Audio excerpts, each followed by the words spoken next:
സംസ്ഥാന അധ്യക്ഷൻ രാജീവ് ചന്ദ്രശേഖർ തന്നെയാണ് നമുക്കൊപ്പം ഉള്ളത്. സമരത്തിലേക്ക് വരുന്നതിന്റെ തൊട്ട് മുമ്പ് PM ശ്രീയുമായി ബന്ധപ്പെട്ട് വലിയ ചർച്ച സംസ്ഥാനത്ത് നടക്കുകയാണ്. ഇത്രയും കാലം എന്താണ് വൈകിയത് എന്നായിരിക്കും സ്വാഭാവികമായിട്ട് BJP ചോദിക്കുന്നുണ്ടാവുക. പക്ഷേ അത് മുന്നണിയിൽ വലിയ പ്രശ്നം ഉണ്ടായിട്ടുണ്ട്. CPI വലിയ ബഹളം വെക്കുകയാണ്. CPM എന്തുകൊണ്ട് ഒപ്പിട്ടു എന്നുള്ളതാണ്. സംസ്ഥാനത്തെ BJP അധ്യക്ഷൻ എന്താണ് ഇതിൽ പറയാനുള്ളത്? അല്ല, ഞാൻ ഇതിനെക്കുറിച്ച് 2 ദിവസം മുമ്പേ 3 ദിവസം മുമ്പേ ആരോ എന്നോട് ചോദിച്ചപ്പോൾ ഞാൻ പറഞ്ഞതല്ലേ, ഈ 2020 നരേന്ദ്രമോദിജി നാഷണൽ എഡ്യൂക്കേഷൻ പോളിസി മുമ്പോട്ട് വെച്ചപ്പോൾ അതിന് എല്ലാവരും അത് പഠിച്ച് മനസ്സിലാക്കി എല്ലാവർക്കും കൃത്യമായി മനസ്സിലായ ഒരു കാര്യമാണ്, ഈ കുട്ടികൾക്കും യൂത്തിനു വേണ്ടി ഏറ്റവും ഒരു ട്രാൻസ്ഫോർമേറ്റീവ് എഡ്യൂക്കേഷൻ പോളിസിയാണ് NEP. അതിൽ കുട്ടികൾക്ക് സ്പോർട്സും സ്കില്ലിങ്ങും 6ാം സ്റ്റാൻഡേർഡ് മുതൽ കരിക്കുലമിൻ്റെ ഭാഗമായി അവർക്ക് എത്രയോ ഫ്ലെക്സിബിലിറ്റി അവരുടെ കരിയറും അവരുടെ ഭാവിക്ക് വേണ്ടി ആ നാഷണൽ എഡ്യൂക്കേഷൻ പോളിസിയിലുണ്ട്. എന്നിട്ടും ആ പോളിസീനെ ചവിട്ടി വെച്ചത് ഈ പൊളിറ്റിക്സും രാഷ്ട്രീയവും പറഞ്ഞ് ചവിട്ടി വെച്ചതാണ് CPM-ഉം LDF-നും സർക്കാർ. ഇന്ന് എൻ്റെ അഭിപ്രായമാണ്, അവർക്ക് ഇപ്പോൾ കൃത്യമായി മനസ്സിലായിട്ടുണ്ട് ഈ വരുന്ന തെരഞ്ഞെടുപ്പിൽ വിദ്യാഭ്യാസം, ആരോഗ്യം ഇതിനെക്കുറിച്ച് എല്ലാം ജനങ്ങൾ ചോദിക്കാൻ പോകുന്നുണ്ട്. അത് കണ്ടിട്ടാണ്, അത് പേടിച്ചിട്ടാണ് അവർ ഈ PM ശ്രീ പെട്ടെന്ന് MOU സൈൻ ചെയ്യുന്നത്. നോക്കൂ, 2 ലക്ഷം കോടി ചെലവ് ചെയ്യുന്ന ഒരു സർക്കാരിൽ 1500 crores എന്ന് പറഞ്ഞാൽ എന്താണ്, നിസ്സാര കാര്യമാണ്.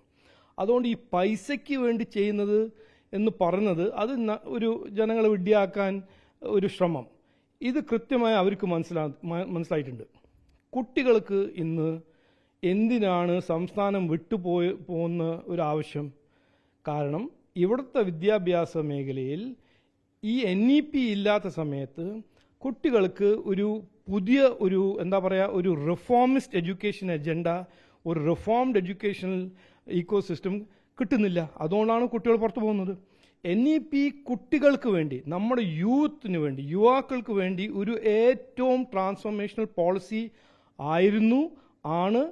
ഇനിയും വരുന്ന കാലത്ത് അത് അങ്ങനെ ആയിരിക്കും. അപ്പോൾ അതുകൊണ്ട് ഇപ്പോൾ ഈ CPM-ഉം സർക്കാരും എടുത്ത നിലപാടിനെ ഇപ്പോൾ BJP എങ്ങനെയാണ് കാണുന്നത്? അല്ല, ഞാൻ കാണുന്നത് അവർ ഇംഗ്ലീഷിലൊരു ഒരു ഫ്രേസ് ഉണ്ട്, ബിലേറ്റഡ് വിസ്ഡം.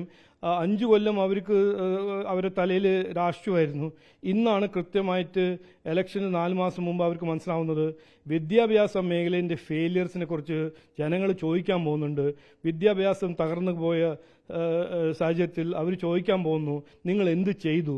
അപ്പോൾ എന്തെങ്കിലും പറയണ്ടേ? അപ്പോൾ പറയാൻ ഇപ്പോൾ ഒരു കാര്യം അവർ പറയാൻ പോകുന്നത്, ഞങ്ങളും നാഷണൽ എഡ്യൂക്കേഷൻ പോളിസി ഇംപ്ലിമെൻറ്റ് ചെയ്യുന്നു, ഞങ്ങളും കുട്ടികൾക്ക് വേണ്ടി വിദ്യാഭ്യാസ മേഖലയിൽ കാര്യങ്ങൾ ചെയ്യുന്നു എന്ന് പറയാൻ ഒരു അവസരം ഇങ്ങനെ കിട്ടിയെന്നാണ് ഞാൻ അങ്ങനെയാണ് കാണുന്നത്. ഇതിലിപ്പോൾ സംസ്ഥാനത്തുള്ള ഏറ്റവും പ്രധാനപ്പെട്ട പ്രശ്നം CPI-യുടെ നിലപാടാണ്. ഇപ്പോൾ അവരുടെ യോഗം തുടർന്നുകൊണ്ടിരിക്കുന്നു. ശക്തമായ നിലപാട് സർക്കാരിനെതിരെ അവർ പുറത്തു പറയുന്നു. അവർ പറയുന്നത് ഈ ദേശീയ വിദ്യാഭ്യാസ നയം നടപ്പിലാക്കുന്നതോടുകൂടി സംഘപരിവാരത്തിന്റെ ഒരു കാവ്യവൽക്കരണം അത് കേരളവും നടപ്പിലാക്കേണ്ടി വരും എന്ന ആശങ്കയാണ് CPI പങ്കുവയ്ക്കുന്നത്. അതിനോട് എങ്ങനെയാണ് BJP-യുടെ പ്രതികരണം? ഇതല്ലേ, ജനങ്ങൾ എങ്ങനെയാണ് ഇത്ര കൊല്ലം ഒരു വിഡ്ഢിയാക്കി നടക്കുന്ന രാഷ്ട്രീയമാണ് നമ്മൾ ഇന്നും കേൾക്കുന്നത്. നാഷണൽ എഡ്യൂക്കേഷൻ പോളിസിയിൽ അതിൽ കാവിയില്ല, ഒരു കളറുമില്ല. എല്ലാ കുട്ടികൾക്കും ഒരു നല്ല ഭാവി സൃഷ്ടിക്കാൻ, കുട്ടികൾക്ക് ഒരു അവസരങ്ങൾ കൊടുക്കാൻ, കുട്ടികൾക്ക് പഠിക്കുന്ന സമയത്ത് കഴിവും സ്കില്ലിങ് കൊടുക്കാനും, പഠിക്കുന്ന സമയത്ത് സ്പോർട്സ് ഒരു കരിക്കുലം ആക്ടിവിറ്റി ആക്കി മാറ്റാനും, കുട്ടികൾ പഠിക്കുമ്പോൾ അവർക്ക് ഹയർ എഡ്യൂക്കേഷൻ പോകാൻ ഒരു ഫ്ലെക്സിബിൾ ഫ്രെയിംവർക്ക്, ക്രെഡിറ്റ് ഫ്രെയിംവർക്ക് ഉണ്ടാക്കുന്ന നാഷണൽ എഡ്യൂക്കേഷൻ പോളിസിയാണ്. ഇത് എങ്ങനെയാണ് CPM അതിനെ കാവി പോളിസി ആക്കിയത്? ഞാൻ കുറച്ച് തവണ പഠിച്ച ആളാണ്, നാഷണൽ എഡ്യൂക്കേഷൻ പോളിസിയിൽ കോൺട്രിബ്യൂട്ട് ചെയ്ത ആളാണ്.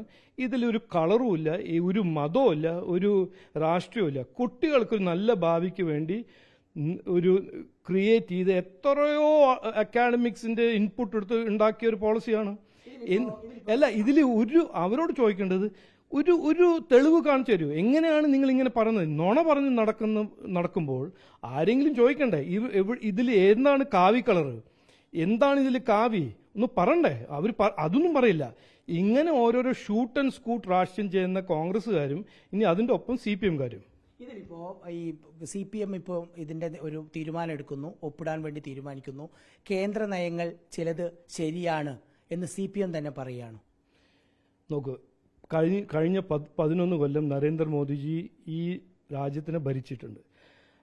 2014 നാടിൻ്റെ സ്ഥിതിയും രാജ്യത്തിൻ്റെ സ്ഥിതി എന്തായിരുന്നു എന്ന് നമുക്ക് എല്ലാവർക്കും അറിയാം. ഇന്ന് 3-ാം നമ്പർ ഇക്കോണമിയായി മാറുന്ന ഇന്ത്യൻ്റെ ഈ കുതിച്ച ചാട്ടം നമ്മുടെ യുവാക്കൾക്ക് ക്രിയേറ്റ് ചെയ്ത അവസരങ്ങൾ ഇതെല്ലാം എല്ലാവർക്കും അറിയാം. ഇനി ഇത് ഇപ്പോൾ CPM 10 കൊല്ലം കഴിഞ്ഞിട്ട് എന്തിനാണ് CPM BJPൻ്റെ പോളിസീസ് അത് അക്സെപ്റ്റ് ചെയ്യുന്നത്? അത് CPM-ഓട് ചോദിക്കണം. എന്തിനാണ് ഇതുവരെ 9 കൊല്ലം അത് ചെയ്യാണ്ട് ഇരുന്നത്? എന്തുകൊണ്ട് ഇന്നും PM ആയുഷ്മാൻ 70 വയസ്സായ ഒരു സാധാരണക്കാരൻ്റെ വീട്ടിൽ ഒരു free insurance scheme PM Narendra Modi introduce ചെയ്യുമ്പോൾ ഇവിടെ ചവിട്ടി വെക്കുന്നത്? ഇത് രാഷ്ട്രീയമാണ്. പക്ഷേ ഇപ്പോൾ പ്രതിപക്ഷം പറയുന്നത് CPM-ഉം BJP-യും തമ്മിലുള്ള ഒരു ബന്ധമാണ് ഇതിന്റെ പിന്നിൽ എന്നാണ്. ഇത് കോൺഗ്രസ് പറയുമ്പോൾ കോൺഗ്രസ് രാഹുൽ ഗാന്ധി വോട്ട് ചോരി പറയുന്നു. കഴിഞ്ഞൊരു 8-10 കൊല്ലം കോൺഗ്രസ് പറഞ്ഞ കാര്യങ്ങളെല്ലാം ഒന്ന് അനലൈസ് ചെയ്താൽ അവർ എത്രയോ തവണ നുണ പറഞ്ഞ് ജനങ്ങളെ വിഡ്ഢിയാക്കി ജനങ്ങളെ ശ്രദ്ധ തിരിക്കാൻ നോക്കിയിട്ടുണ്ട്. അത് 10 ദിവസം നടക്കും, 11-ാം ദിവസം പൊളിയും. രാഹുൽ ഗാന്ധി ഒരു മാസം മുമ്പേ ഇവിടെ വന്ന് നിങ്ങളെല്ലാവരും എന്നോട് ചോദിച്ചതല്ലേ വോട്ട് ചോരി. എന്നിട്ട് എന്ത് നടന്നു? വോട്ട് ചോരി ആണെങ്കിൽ പിന്നെ എന്തിനാ സിറിനെ എതിർക്കുന്നത്? Special intensive revision of electoral rolls. അപ്പോൾ ഇവരെല്ലാം ഫുൾ ടൈം പോളിറ്റീഷ്യൻസാണ്.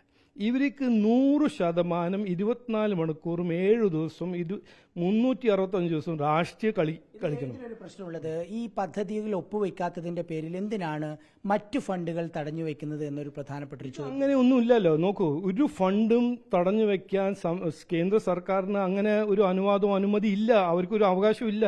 കാരണം ഇവിടുന്ന് ഒരു യൂട്ടിലൈസേഷൻ സർട്ടിഫിക്കറ്റ് പോയാൽ, ഇവിടുന്ന് ഒരു ഓഡിറ്റ് റിപ്പോർട്ട് പോയാൽ, അത് പെട്ടെന്ന് ആ സ്കീമിൽ ഉൾപ്പെടുത്തിയ ഒരു രീതി പ്രകാരം അത് ചെയ്താൽ ഓട്ടോമാറ്റിക്കായിട്ട് കാശ് കിട്ടും. ഈ രാജ്യത്തിൽ എത്ര വേറെ സ്റ്റേറ്റ് ഉണ്ടല്ലോ, ആ സ്റ്റേറ്റ് ഒന്നും ഇതും പറയുന്നില്ലല്ലോ. തമിഴ്നാടും ഇന്ത്യ അലയൻസിന്റെ ഒരു സ്റ്റേറ്റ് അല്ലേ, അവരങ്ങനെ പറയുന്നില്ലല്ലോ. എന്തുകൊണ്ട് പിണറായി വിജയന്റെ സർക്കാർ മാത്രം ഇതിങ്ങനെ എപ്പോഴും ഓരോന്നായിട്ട് പറഞ്ഞ് 2 ലക്ഷം കോടി ചെലവാക്കുന്ന ഒരു ബഡ്ജറ്റാണ് പിണറായി വിജയൻജിന്റെ സർക്കാർ. പിന്നെ അതിൽ വയനാട്ടിൽ കൊടുക്കാൻ കാശില്ല. ആശാ വർക്കേഴ്സിന്റെ അവർ ശമ്പളം വർദ്ധിക്കണം അത് ചോദിക്കുമ്പോൾ അതിന് കാശില്ല. കടം വാങ്ങിച്ച് ജീവിക്കുന്ന സ്ഥിതിയാണ്. ഇവിടെ ഇക്കണോമിക് മിസ്മാനേജ്മെന്റാണ് നടക്കുന്നത്. ഇക്കണോമിക് മിസ്മാനേജ്മെന്റ് നടക്കുമ്പോൾ അവർക്ക് ഓഡിറ്റ് റിപ്പോർട്ട് കൊടുക്കാൻ പറ്റുന്നില്ല. സപ്ലൈകോ ഇന്ന് ചോദിച്ചു നോക്കൂ, സപ്ലൈകോ നെല്ല് വാങ്ങുന്ന ഒരു സംസ്ഥാനം 5 കൊല്ലമായിട്ട് ഓഡിറ്റ് ചെയ്തിട്ടില്ല. ഗുരുവായൂരും ദേവസ്വം 5 കൊല്ലമായിട്ട് ഓഡിറ്റ് ചെയ്തിട്ടില്ല. ഓഡിറ്റ് ചെയ്യാണ്ട് എങ്ങനെയാണ് അവർ കാശ് ചോദിക്കുന്നത്? ഇത് ഏത് സംസ്ഥാന സർക്കാരാണെങ്കിലും അവർക്കും ഉണ്ട് ഒരു കടമ, അവർക്കും ഉണ്ട് ഒരു രീതി. ഇതെല്ലാം ചെയ്യണം. ചെയ്തില്ലെങ്കിൽ പിന്നെ എങ്ങനെയാണ് അവിടെ ബ്യൂറോക്രാറ്റ്സും അഡ്മിനിസ്ട്രേഷൻ കാശ് കൊടുക്കുന്നത്? CPI ഇപ്പോൾ പറയുന്നത് CPM BJP-യുടെ ഈ പറയുന്ന നയങ്ങൾക്ക് വഴങ്ങി എന്നുള്ളതാണ്. CPIക്ക് BJP-ക്കുള്ള അത് പറയട്ടെ, അത് ഞാൻ ഇതെല്ലാം കാണുന്ന ഒരു നാടകമാണ്.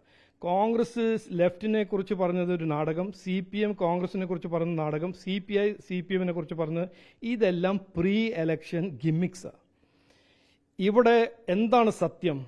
ഇന്ത്യ അലയൻസിന്റെ ഭാഗമായി ഇന്ന് ഇന്ത്യ രാജ്യത്തെ എല്ലാ സ്റ്റേറ്റിലും മത്സരിക്കുന്നത് ഏതാണ്? 2 പാർട്ടി. ഏതാണ് 3 പാർട്ടി? CPI CPM Congress. ആരാണ് അലയൻസിൽ? Political alliance, economic alliance, ideological alliance ആരാണ് ഈ 3 പാർട്ടി? CPI CPM Congress. അപ്പൊ എന്തിനാണ് ജനങ്ങളെ വിഡ്ഢിയാക്കുന്നത്? ഇതെല്ലാം ഒരു സ്റ്റാൻഡേർഡ് പ്രാക്ടീസാണ്. എലക്ഷൻ വരുന്ന മുമ്പേ ജനങ്ങളെ ശ്രദ്ധ തിരിക്കാനോ ജനങ്ങളെ വിഡ്ഢിയാക്കാനോ ജനങ്ങളെ ഡിസ്ട്രാക്ട് കൺഫ്യൂസ് ചെയ്യാൻ. മറ്റൊരു പ്രധാനപ്പെട്ട കാര്യമുള്ളത്, ശബരിമല കൊള്ളയിൽ കഴിഞ്ഞ ദിവസം മുരാരി ബാബു അറസ്റ്റിലായി. പോറ്റി അവരുടെ കയ്യിലുണ്ട്. ദേവസ്വം ബോർഡ് ഉൾപ്പെടെ പ്രതിക്കൂട്ടത്തിൽ നിൽക്കുന്ന സാഹചര്യം. സാധാരണഗതിയിൽ നിന്ന് വ്യത്യസ്തമായി BJP ഒരു ശക്തമായ സമരത്തിലേക്ക് പോവുകയാണ്.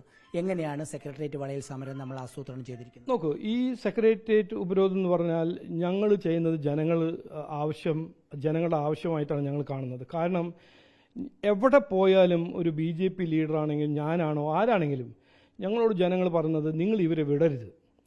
ഈ വിടരുതെന്ന് പറഞ്ഞാൽ എന്ത് കാരണം? ഇങ്ങനൊരു കൊള്ള 4.5 കിലോ സ്വർണം തട്ടിക്കൊണ്ട് ഈ ശബരിമലയിൽ നിന്ന് ഇതിലാരും ഒരു സംശയമില്ല. കാരണം കോർട്ടും പറഞ്ഞിട്ടുണ്ട്, SITയും പറഞ്ഞിട്ടുണ്ട്. ഇത് നടന്നിട്ടും നമ്മുടെ മുഖ്യമന്ത്രി എന്താണ് പറയുന്നത്? ഇതൊരു വീഴ്ചയാണെന്ന്. ഇത് ആർക്ക് വേണ്ടിയിട്ടാണ് ഈ മുഖ്യമന്ത്രി വീഴ്ചയാണെന്ന് പറഞ്ഞത്? ജുഡീഷ്യറിക്ക് ഒരു മെസ്സേജ് കൊടുക്കാനും SITയും പോലീസിനും മെസ്സേജ് കൊടുക്കാൻ. വീഴ്ചയാണോ 4 kg സ്വർണം കൊള്ള? ഗുരുവായൂർ ദേവസ്വം 25 കോടി മിസ്സിങ്, അത് വീഴ്ചയാണോ? അല്ല, ഇത് കൊള്ളയാണ്, ഇത് കുറ്റമാണ്.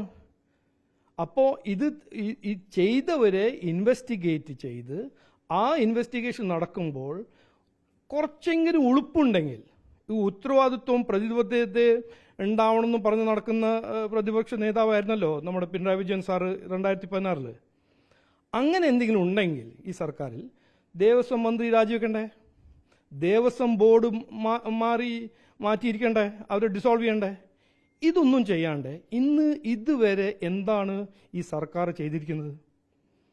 വീഴ്ചയാണെന്ന്. ഇതാണ് അവരുടെ ഇന്റർപ്രിട്ടേഷൻ. അതല്ല, ഇത് ഞങ്ങൾ കാണുന്നത് ഒരു കൊള്ളയാണ്, വിശ്വാസികളുടെ എതിരെ ഒരു ക്രൈമാണ്. അതൊരു മിനിമം ലെവൽ ഞങ്ങളുടെ ഇന്റർപ്രിട്ടേഷൻ. അപ്പോൾ ഈ സന്ദേശം ഇതുവരെ മനസ്സിലാക്കാത്ത ഒരു മുഖ്യമന്ത്രിക്ക് ഒരു സന്ദേശം കൊടുക്കാനാണ് എത്ര ജനങ്ങൾ സംസ്ഥാനത്ത് നിന്ന് എല്ലായിടത്തും വന്ന് ഇന്ന് ഈ ഉപരോധം, ഈ രാപകൽ സമരം ചെയ്യാൻ പോകുന്നത്. ശക്തമായ സമരം തന്നെയായിരിക്കും. ശക്തമായ സമരമായിരിക്കും. ഞങ്ങൾ പറയുന്നത് വാസവൻ മന്ത്രി രാജിവെക്കണം, ദേവസ്വം ബോർഡ് ഡിസോൾവ് ആവണം.